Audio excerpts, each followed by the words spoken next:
O'sha Marat shunday chertdi.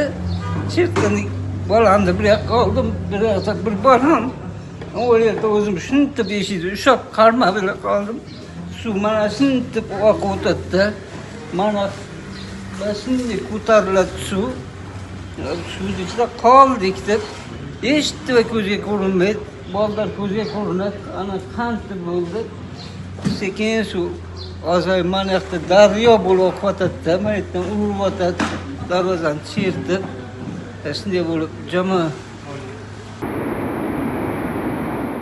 Бұл жақтан мемлекет жақтан МЧСтің немелері келді, санэпидемиядан келді, айлы үкіметтен келді, аны өзімізбен бірге іштеген, қосына қолың дегенде, туған ұрық дегенде барлығы келішіп, қолдан келген жардамды берішіп, көргөзішіп, жазмаларını жазып, көргөзген жардамды өздері араны шешім шығарып, не қылабыз деп айтып деп кетішті. Құдаға шүгір, рахмат бұларға, елімізге рахмат, жұртымызға рахмат мінекей. Қиле жұмыстарды қылып қойды. Қалғандарын өз-өзі күшімізбен ақырын жасап атабыз. Болғаны емес шол.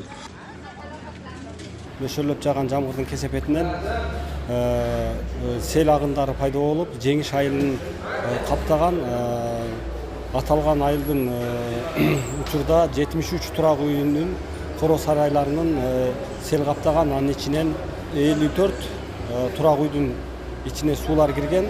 Учурга карата аткарылып жаткан иштер боюнча айтсак, Өзгөчө Кырдаалдар министрлиги тарабынан 63 кызматкер куткаруучу тартылып, тазалоо, суу сордуруу иштери менен алектенип жатат. Ал эми жергиликтүү тургундар тарабынан, коңшу айыл аймактар тарабынан жалпысынан 473 жаран катышып, жергиликтүү калктын, жабыркаган калктын турак үйлөрүн, анын айланасын тазалоо иштери менен алектенип жатат. Аталган эле айыл өкмөттө ушул бир топ техникалар тартылган. Өзгөчө Кырдаалдар министрлиги тарабынан бир дана экскаватор, бир дана автосамосвал тартылып, иш алып барууда.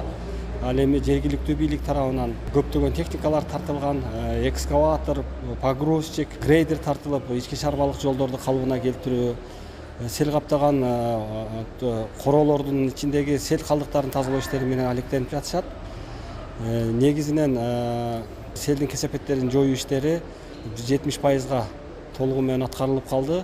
Калган калыбына келтирүү жумуштары биздин министрликтен, облустун жетекчилигинин астында уюшкандыкта тездик менен ыкчам чаралар көрүлүп, иштер аткарылып жатат.